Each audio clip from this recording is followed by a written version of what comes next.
I mean, at times, Christie, to me, sounds in some ways like a Democrat, right? I mean, last night his whole thing about, I'm going to govern in the spirit of Sandy and race doesn't matter and, who cares about the color of your skin, things like that. I mean, it's very Obama-like, right? There's no red state or blue state. What's your sense of what he would have to do, if anything, to pivot in 2016?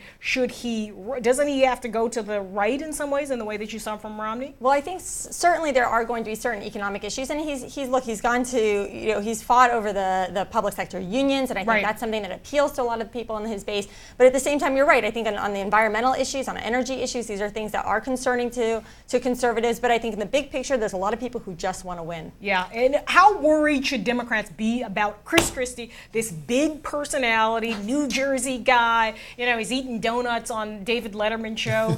What's your sense? I think the Democrats need to worry more about how we fix Obamacare going into this next election, going into 2014. Right. I think Harry Reid needs to be very worried about how we fix Obamacare and not so worried about Chris Christie, because Chris Christie has a couple problems for him in the Republican base. The first problem Chris Christie has is in that speech last night, he did not appeal to the people in Iowa. He might have appealed to some New Hampshire voters, didn't appeal to Iowa. I don't think he appealed to South Carolina. Doing better in early polls in South Carolina than anybody else, right? That might be true, but I don't know. Romney didn't win Iowa. He didn't win South Carolina. He goes on and he wins the nomination. I hear that, Nia. I think at the end of the day, though, he's still going to have a little bit of trouble in South Carolina when he's going against somebody like a Ted Cruz or, Rand Paul. That they won't forget that when it came down to it in 2012, that he hugged Obama.